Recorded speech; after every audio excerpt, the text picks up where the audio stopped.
오늘 우리에게 주시는 말씀 이제 베드로전서의 마지막입니다. 베드로전서 5장 10절에서 14절까지의 말씀입니다. 베드로전서 5장 10절에서 14절까지의 말씀 한 절씩 교독하며 말씀을 보겠습니다. 모든 은혜를 주시는 하나님 곧 그리스도 안에서 여러분을 자기의 영원한 영광에 불러들이신 분께서 잠시 동안 고난을 받은 여러분을 친히 온전하게 하시고 굳게 세워주시고 강하게 하시고 기초를 튼튼하게 하여 주실 것입니다. 내가 신실한 형제로 여기는 실루아노의 손을 빌려서 나는 여러분에게 먼마디를 썼습니다. 이로써 나는 여러분을 격려하고 이것이 하나님의 참된 은혜라는 것을 증거합니다. 여러분은 이 은혜 안에 든든히 서십시오.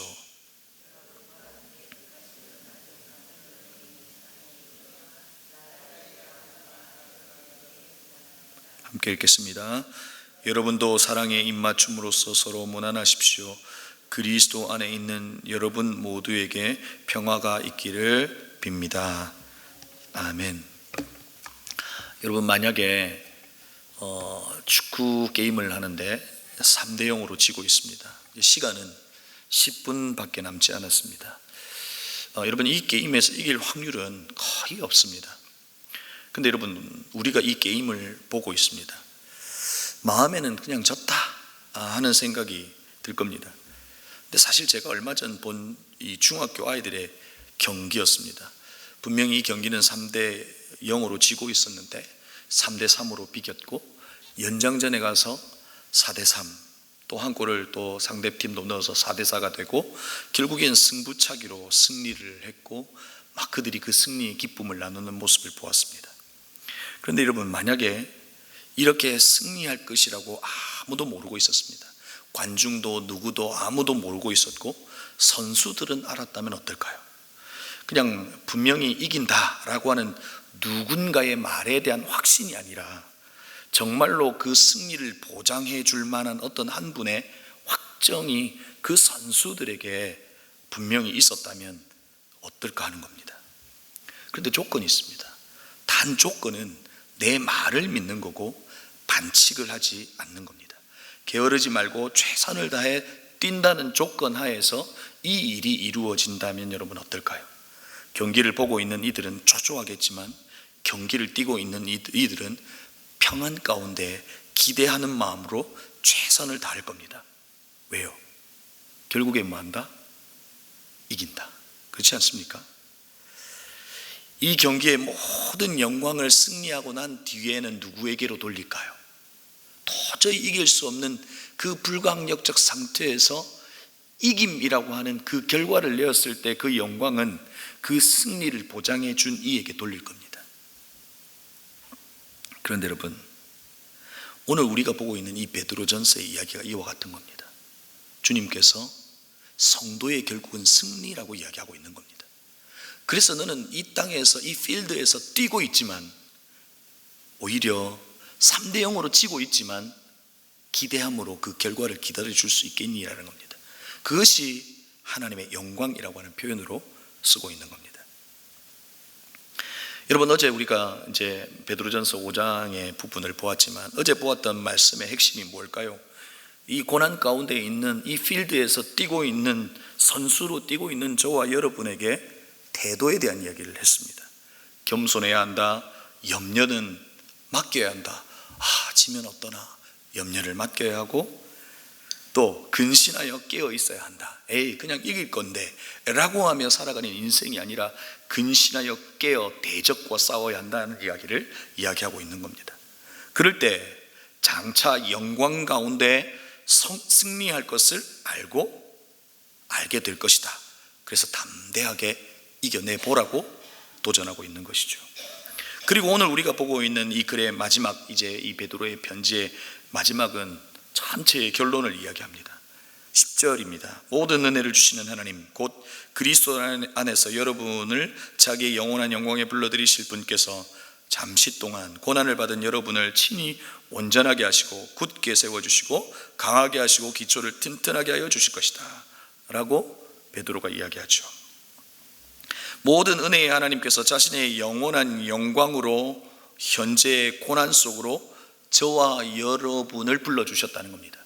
영원한 시간표를 가지고 계신 하나님께서 우리를 잠시 고난 속으로 불러내어 무언가 이 고난 속에서 저와 여러분을 통해서 보여주실 것이, 하고 싶었던 일들과 메시지들이 있다는 겁니다. 여러분, 우리는 영원한 것처럼 살아가지만 우리의 인생은 꽃처럼 잎처럼 마르는 정도로 짧지만, 그리고 분명히 우리에게 마지막은 있지만, 영원의 시간의 주인이신 예수님께서 저와 여러분을 어떻게 하셨어요? 그리스도의 십자가의 사랑으로 그분의 영혼과 잇대어 일생으로 끝날 수밖에 없던 우리의 인생을 그분의 영혼의 시간 속에 우리를 포함시킨 겁니다. 그냥 우리의 계획과 우리의 시간표 속에서 살아가야 될 인생을 하나님의 영원한 시간표 속으로 우리를 초대하여 하나님과 함께 하나님의 이야기를 쓰며 영혼과 잇대어 살아가는 존재로 우리를 부르셨다는 것입니다. 잠시 고난 받을 수 있다는 거예요. 잠시 고난을 받을 수 있고, 잠시의 고난은 결국 승리고 영광으로 나타날 것이다 라고 이야기하고 있는 겁니다. 그래서 그 장차 올 그 영광과 승리의 기쁨을 베드로는 이미 알았기에 베드로전서를 통해서 무엇을 이야기하는 거예요? 고난 속에서 악을 악으로 선택하지 마라. 악을 악으로 갚지 마라. 악을 선택하지 말고 선을 선택해라. 평화를 추구하고 살아라. 지금의 고달픔은 하나님의 영광을 나타낼 선물이 될 수 있다는 것을 이야기하고 있는 겁니다. 여러분, 그렇지 않습니까? 내 힘으로 안 될 때가 축복인 거 아십니까? 내 힘으로 안 될 때가 하나님의 능력을 경험할 때예요. 빈손으로 그럴 때가 축복인 거 아세요? 빈손으로 그럴 때 하나님의 채우심을 경험합니다. 빈들에 홀로 걸어가는 것처럼 외롭고 쓸쓸하고 힘들지만 빈들에 있는 게 축복인 거 아십니까? 하나님의 보호하심을 경험할 때이기 때문에 그렇습니다. 그래서 우리는 우리의 시력으로 보이는 환난과 현상과 현실에 집중하는 것이 아니라 우리의 시선을 하나님께 맞추는 것이 성도의 가장 탁월함입니다. 오늘 주의 친절한 팔에 안기세, 영원한 팔에 안기세라고 되어 있습니다. 여러분, 아이들이 엄마의 품에 도피하여 그 엄마 품에 안겨 그분의 눈을 맞추면 그냥 끝나는 겁니다. 자기에게 있는 그 두려움과 위협과 흔들림 속에서도 그냥 엄마에게 도망가 엄마랑 눈 마주치면 끝나는 겁니다. 우리의 시력으로, 우리의 눈으로 보이는 현실과 현상과 환난과 상황에 집중하지 말라는 겁니다. 그분의 눈을 마주치고 그분에게 시선을 고정하여 환난은 잠시인데 그 영광을 볼 수 있겠냐는 거예요. 그 하나님의 눈빛 속에 보여지는 그 영광을 볼 수 있겠냐라고 우리에게 도전하고 있는 것입니다. 고난 속에서 악을 선택하지 않는 역설적 삶을 살아가지만, 그래서 늘 바보같이 실패하는 것처럼 보이지만 성도의 결국은 승리라는 것입니다. 그래서 우리에게 당당하게 살아가라는 겁니다. 저는 베드로전서를 읽으면서 이해가 안 되는 한 단어가 있습니다. 그게 뭐냐면 겸손입니다. 다른 건 다 이해가 됩니다. 담대하게 살아라, 이해가 됩니다. 악을 악으로 갚지 말라, 이해가 됩니다. 근데 겸손이라고 하는 표현은 이해가 안 됩니다. 여러분, 겸손은 누가 하는 겁니까? 마음의 상태가 꽤 높아져 있는 상태에 있는 이가에게 요구하는 것이 겸손입니다. 그러나 여러분, 네로로부터, 이 당시 로마로부터 엄청난 박해 가운데 거의 쓰레기처럼, 오물처럼 버려진 것처럼 살아가야 될 그들에게 어떻게 겸손을 요구할 수 있습니까? 베드로는 알았던 겁니다. 우리의 정체성이 엄청나게 큰 존재인 것을 알았던 겁니다. 그래서 겸손하다라고 이야기하는 겁니다. 그래서 당당할 수 있다고 우리에게 이야기하고 있는 겁니다. 그러면 여러분, 이 글을 쓰고 있는 베드로는 어땠을까요? 여러분, 말로 끝날 수 있지 않습니까? 글로 끝날 수 있지 않습니까? 그럼 도대체 베드로는 어떻게 살았을까 하는 겁니다. 환난과 현실에 집중하지 않고 정말로 장차 올 영광을 바라보면서 그런 역설적 삶을 살아가는, 자기가 말하고 있는 말대로 살아가고 있냐는 거예요. 여러분, 사도행전 12장을 보면 그 모습을 볼 수 있습니다. 베드로가 투옥하고 기적적으로 풀려난 이 사건이 있는 것이 사도행전 12장입니다. 여러분, 베드로가 어떤 사람이에요? 겁 많은 사람입니다. 소녀의 한마디에 예수님을 3번이나 부인했던 이입니다. 그는 또한 어떤 사람이었어요? 철저하게 현실적인 사람입니다. 그리스도께서 3일 만에 부활하실 것이라고 하는 것을 가장 가까이에서 듣고 말씀하셨지만 그 예수의 부활을 기다리지 못하고 고기 잡는 자기의 삶의 현실로 돌아가 버렸습니다. 철저하게 현실적인 사람이었습니다. 그런데 여러분, 예수 그리스도의 부활을 만나고 경험하고 그의 모습은 완전히 달라졌습니다. 여러분, 사도행전 12장에 재미있는 이 부분이 있지 않습니까? 베드로가 자신이 그 옥중에 투옥하고 있는데 이 사자가 찾아와, 천사가 찾아왔겠죠. 옆구리를 툭툭 쳐서 깨웁니다. 여러분, 한번 생각해 보십시오. 예수 그리스도의 복음을 전하다가 고맥 감옥에 갇혔습니다. 억울하지 않습니까? 자기가 죄를 지었습니까? 그냥 그리스도를 전한 것뿐입니다. 그분이 복음이고 진리고 생명이라고 하는 사실을 이야기한 증인의 삶을 산 것뿐입니다. 그런데 예수님께서는, 하나님께서는 마치 그를 보호하지 않는 것처럼 옥에 가두셨고, 그리고 그 옥 속에서 오히려 억울함을 토로하면서 하나님, 이것이 복음 전하는 자의 삶입니까? 라고 한탄하며 밤새 눈물로 지새울 수 있습니다. 그런데 여러분, 군인들이 지키고 있는 그곳에서 잠들어 있습니다. 하나님의 사자가 옆구리를 툭툭 쳐서 깨우는 모습을 보고 있습니다. 온몸으로 묶여 있지만 태연하게 잠을 잡니다. 여러분, 어떻게 이렇게 할 수 있습니까? 왜 이것이 가능한 겁니까? 장차 올 하나님의 영광을 바라봤고 하나님을 신뢰한 겁니다. 내 삶은 고난으로 끝나지 않는다는 것을 안 겁니다. 하나님을 아는 만큼 그 안에 평화가 있었고, 하나님을 알았기에 옥중에서 잠을 잘 수 있는 평화가 그에게 있었을 겁니다. 도리어 그 모습을 보고 있는 군인들이 황당했을 겁니다. 사랑하는 성도 여러분, 오늘 베드로는 베드로 전서를 통해서 성도가 이 고난 속에서 이와 같은 삶을 살아야 할까 할 만큼의 도전을 하고 있습니다. 그러나 여러분, 이런 역설적 삶을 살아가지만 성도의 결국은 승리라고 하는 것을 잊지 않기를 주의 이름으로 축복합니다.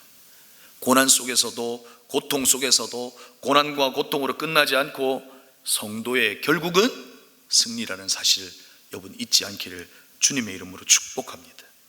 그리고 베드로는 고난의 결과를 4개의 미래동사로 이야기하고 있습니다. 짧게 설명하겠습니다. 첫 번째가 온전하게 하시고, 카테르티세이라고 하는 단어를 쓰고 있습니다. 처음의 모습으로 원상 회복시키신다라고 하는 의미를 가지고 있습니다. 죄로 죽을 수밖에 없는 우리를 창조 때의 모습으로 재창조하시고 원상 회복하셨던 것처럼 초대교회 안에서도 하나님의 은혜 안에서 죄로 죽을 수밖에 없는 이들이 그들의 일그러진 하나님의 형상이 다시금 회복되는 재창조의 역사가, 복음의 역사가 계속해서 있을 것이라고 이야기하고 있는 겁니다. 두 번째는 굳게 하시며 고난 중에서도 담대하게 하시고 우리를 더욱더 단단하게 하신다는 겁니다. 그 고난이 여전히 두려운 대상이 아니라 그 고난 속에서 하나님의 영광을 바라보면서 오히려 더 단단하게 하신다. 세 번째, 강하게 하신다. 이 말은 힘을 불어 넣어 주신다라고 하는 의미를 가지고 있습니다. 고난 쪽에서도 하나님은 우리에게 힘을 불어 넣어 도저히 힘을 내어 살아갈 수 없는 존재들에게 하나님이 주시는 힘으로 살아내는 것을 통해서 그를 통해 하나님을 드러내시고 싶어 하시는 것이죠. 네 번째는 터를 견고하게 하시리라. 여러분, 교회는 분명한 신앙 고백 위에 세워졌습니다. 예수 그리스도를 향한 분명한 신앙의 고백 위에 교회는 세워졌는데, 바로 그 신앙의 고백 가운데 여전히 교회는 견고하게 세워질 것이다 라고 하는 그 결과에 대한 이야기를, 고난의 결과에 대한 이야기를 하고 있는 겁니다. 그리고 11절에서 하나님께 성령의 방식으로 고백합니다. 권세가 영원히 하나님께 있기를 빕니다. 아멘. 이와 같은 것을 이루시는 분은 로마와 같은 힘을 가지고 있는 권력이 아니라 절대적 권력을 가지고 계신 하나님께서 이 고백을 받으실 것이고 하나님께서 이와 같이 하실 것이라고 이야기하고 있는 겁니다. 우리의 인생은 마치 이 필드에서 잠시 잠깐 있는 나그네의 인생처럼 살아가고 마치 3대 0처럼 지고 있는 것처럼 보이지만 승리하게 하실 분이 바로 하나님이신 것을 확신하고 고백하고 있는 것입니다. 사랑하는 성도 여러분, 승리케 하는 분은 하나님이신 것을 잊지 않기를 바랍니다. 하나님은 우리 필드에서 뛰고 있는 우리를 심판처럼 우리의 반칙을 보고 계시고 정죄하시는 분이 아니라 함께 뛰고 약속하시는 우리의 하나님, 결국 승리케 하시는 절대적 권력을 가지고 계신 분이 우리의 하나님이신 것을 잊지 않기를 바랍니다. 12절에서 이제 실로아노의 이야기가 나오죠. 12절의 내용을 보면 실로아노가 마치 베드로의 글을 대서한 것처럼 대필한 것처럼 기록되어 있지만 여러 성경을 통해서 볼 때 사실 편지를 전달한 사람으로 보는 것이 더 타당할 겁니다. 이 편지를 전달하면서 이 편지를 읽는 이들에게 마지막 무엇을 당부합니까? 은혜의 굳건히 서라라고 말합니다. 이 내용을 이 편지로 써서 자기의 마음을 편지에 적어서 이야기할 때는 베드로가 당시 성도들의 마음을 바꾸려고 했던 것이 사실은 아닙니다. 여러분, 은혜 안에 굳건히 어떻게 설 수 있습니까? 늘 예수 그리스도께 받은 은혜를 기억할 때 바로 굳건히 설 수 있는 겁니다. 바로 십자가의 사랑을 기억하라는 겁니다. 그냥 베드로가 던지는 말 한마디에 자기의 마음의 이 방향을 바꾸는 정도가 아니라 그리스도의 십자가를, 그 십자가의 은혜를 생각할 때 은혜에 굳건히 설 수 있다는 겁니다. 그리고 사랑의 입맞춤으로 서로 무난하라라고 이야기합니다. 여러분, 고통 가운데 있으면 어떤 일이 벌어집니까? 철저하게 나에게 집중하게 됩니다. 고통하고 있는 나에게 집중할 수밖에 없습니다. 주변이 보이지 않습니다. 그러나 나는 하나님의 손에 있고 나는 나의 결국은 승리라고 하는 것을 확신하고 나에게 집중하지 말고 내 고통에 집중하지 말고 성도를 무난하고 돌아보고 성도가 안에 뜨거운 사랑과 연합 가운데 살아내보라는 겁니다. 사랑하는 성도 여러분, 우리는 사실상 이 경기의 끝을 알고 있지 않습니까? 이들은 네로의 핍박 속에 베드로의 도전처럼 사실상 살아내었습니다.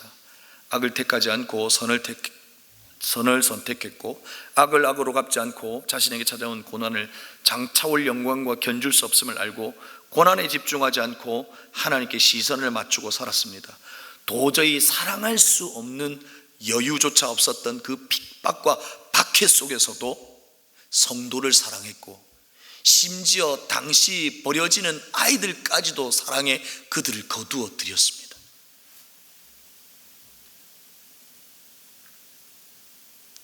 당시 하나님이 누구신지 예수 그리스도가 누구신지 입 밖으로도 꺼낼 수 없었습니다. 성도가 성도를 향하여 성도인 것을 확인하는 유일한 방법은 흙바닥에 물고기 그림을 그린 겁니다. 우리가 알고 있는 익투스라고 하는 그 그림을 그려서 서로가 성도인 것을 확인하고 눈빛으로만 대화합니다. 우리 예수 그리스도를 믿고 끝까지 영광을 바라보며 살아갑시다라고 하는 그 눈빛의 메시지를 보내며 살아갔던 그때입니다. 예수 그리스도, 하나님에 대하여 말할 수 없는 시대 속에서 성도의 깊은 사랑과 이타적인 삶을 통해서 사랑이신 하나님이 그들 속에서 보였습니다. 최고의 힘을 가진 로마는 힘으로 그 나라를 자랑했지만 오히려 성도는 약할 때 강함 되시는 하나님을 바라볼 때 그 성도들의 삶 속에서 하나님의 나라를 다른 이들이 본 겁니다. 그토록 힘있던 로마는 여러분 어떻게 됐습니까? 망하고 사라지고 없습니다.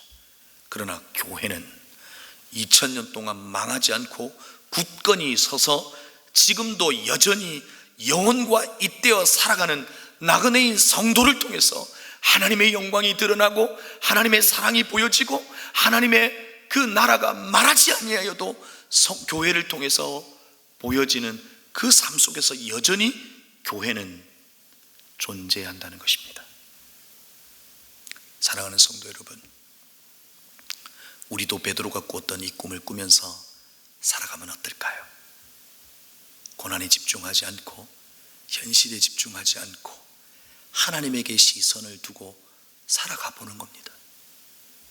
염려를 선택하지 않고 기도를 선택하여 그분께 우리의 인생 전부를 맡겨보는 겁니다. 내 인생의 주인이 내가 아니라 하나님인 것을 알고 그분께 우리의 인생 전부를 맡기고 살아가 보는 겁니다. 그럴 때 제가 여러분에게 성공할 수 있을 겁니다 이렇게 말하면 여러분 아멘 하실 거죠? 성공이 아닐 수도 있습니다. 실패일 수 있습니다. 그러나 실패도 하나님의 영광이 될 수 있습니다. 그와 같은 영광스러움이 저와 여러분의 개인의 삶을 통해서 우리 교회를 통해서 나타날 수 있기를 바랍니다. 그런 역설적 삶을 살아가지만 성도의 결국은 승리라는 것을 알고 살아가는 우리 모두의 삶이 되기를 다시 한번 주의 이름으로 축복합니다. 기도하겠습니다. 말씀을 기억하며 기도하십시다. 여러분은 어느 때를 살고 계십니까? 빈들을 걸어가고 계십니까? 하나님이 그 빈들 속에 함께 하시는 것을 경험하게 될 겁니다. 내 힘으로 안 될 때 불강력적 상태에 계십니까? 하나님의 가능성을 경험할 겁니다. 빈손으로 걷고 계십니까? 그 빈손에 하나님의 채우심을 경험할 겁니다. 다리에 힘이 풀려 주저앉아 계십니까? 주님의 은혜가 풀려진 여러분의 힘을 굳건히 세워 다시금 걷게 하실 겁니다. 뛰게 하실 겁니다. 그리고 그 삶을 통해서 하나님의 영광이 드러나고 그 삶을 통해서 하나님의 살아계심이 증거될 겁니다. 하나님, 우리의 삶을 통해서 우리 교회를 통해서 하나님의 영광이 나타나게 해달라고 말씀을 기억하며 기도하십시다. 두 번째로 우리 교회를 위하여 기도하십시다. 여전히 교회가 주의 말씀으로 세워지게 하여 주옵소서. 교회를 통하여 부활하신 예수 그리스도가 보여지는 우리 은혜 샘물 교회가 되게 하여 주옵소서. 교회를 위하여 기도하시고 마지막으로 여러분이 가져오셨던 기도의 제목을 주님 앞에 맡겨드리며 간구하며 시간 합심으로 함께 기도하시겠습니다.